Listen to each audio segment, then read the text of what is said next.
1시 5분입니다.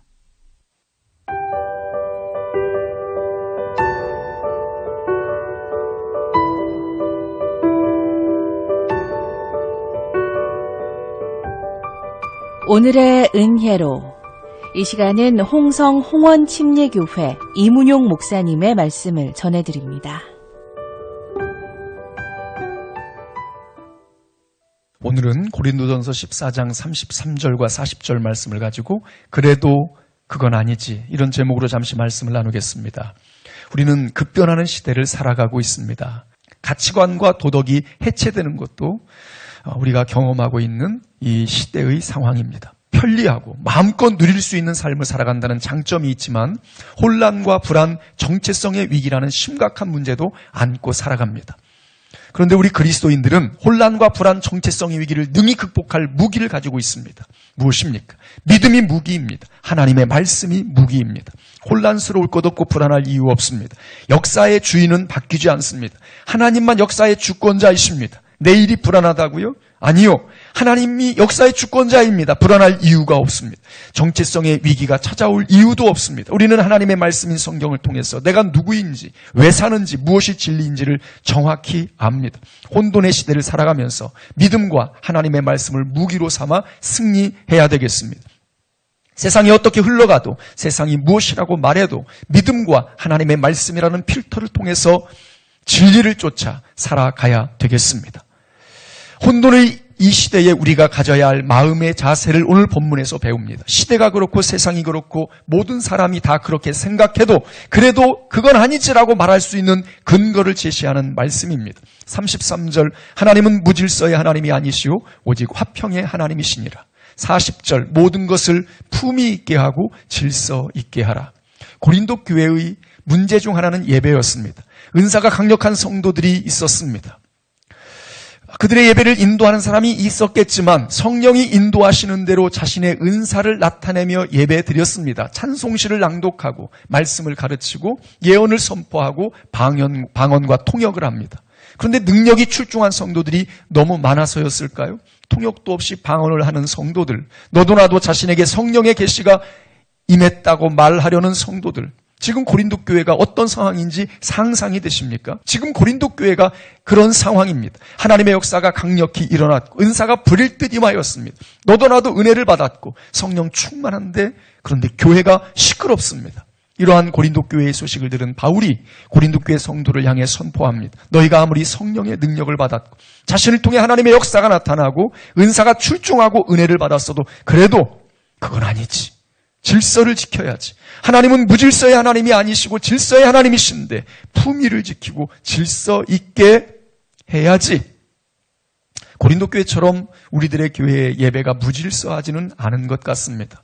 오히려 너무 예배가 경직되지 않았는지 생각할 정도입니다. 그런데 우리 현실 속에서 어떤 질서들이 무너지고 있다는 사실을 우리는 발견합니다. 급변하는 사회에 대해서 언급했는데 사람에 대한 구별과 질서가 급격히 해체되고 있는 것은 참 안타까운 일입니다.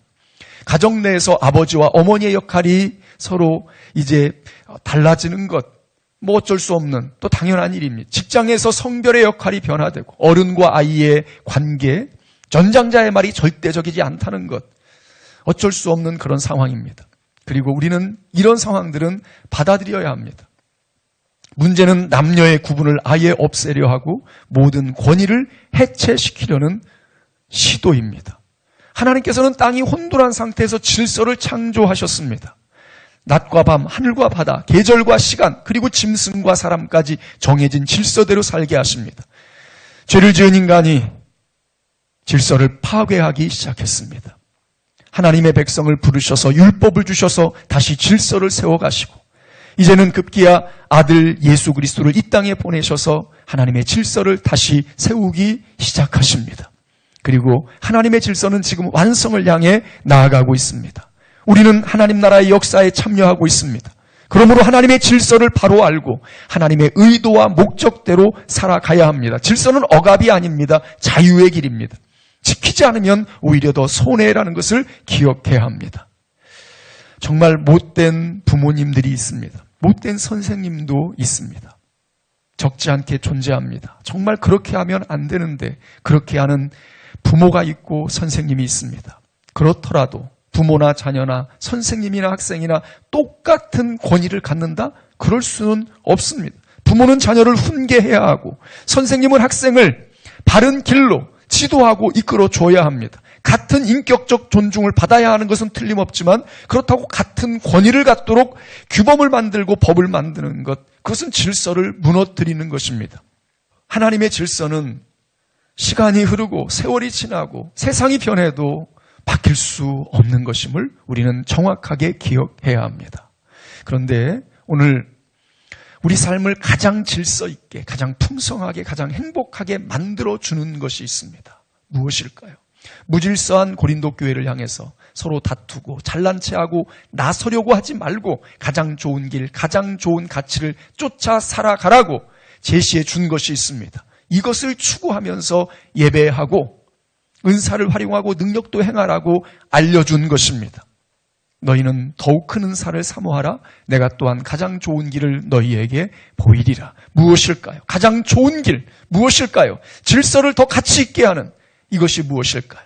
내가 사람의 방언과 천사의 말을 할지라도 사랑이 없으면 소리나는 구리와 울리는 꽹과리가 되고, 내가 예언하는 능력이 있어 모든 비밀과 모든 지식을 알고 또 산을 옮길 만한 모든 믿음이 있을지라도 사랑이 없으면 내가 아무것도 아니요 내가 내게 있는 모든 것으로 구제하고 또 내 몸을 불사르게 내줄지라도 사랑이 없으면 내게 아무 유익이 없느니라.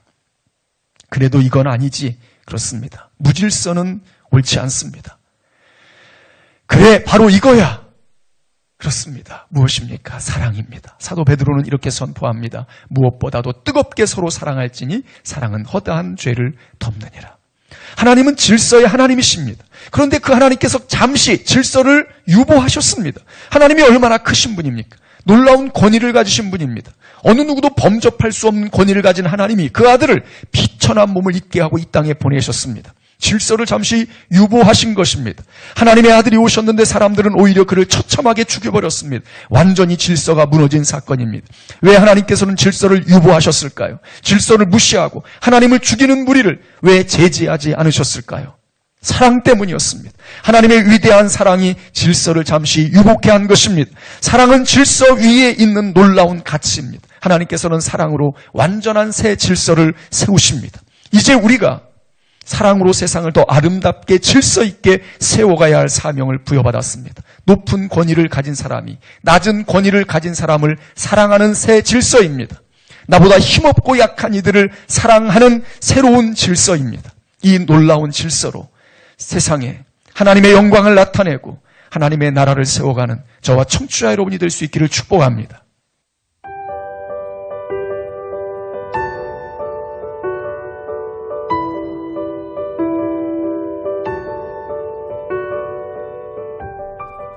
오늘의 은혜로, 오늘은 홍성 홍원 침례교회 이문용 목사님의 말씀을 전해드렸습니다.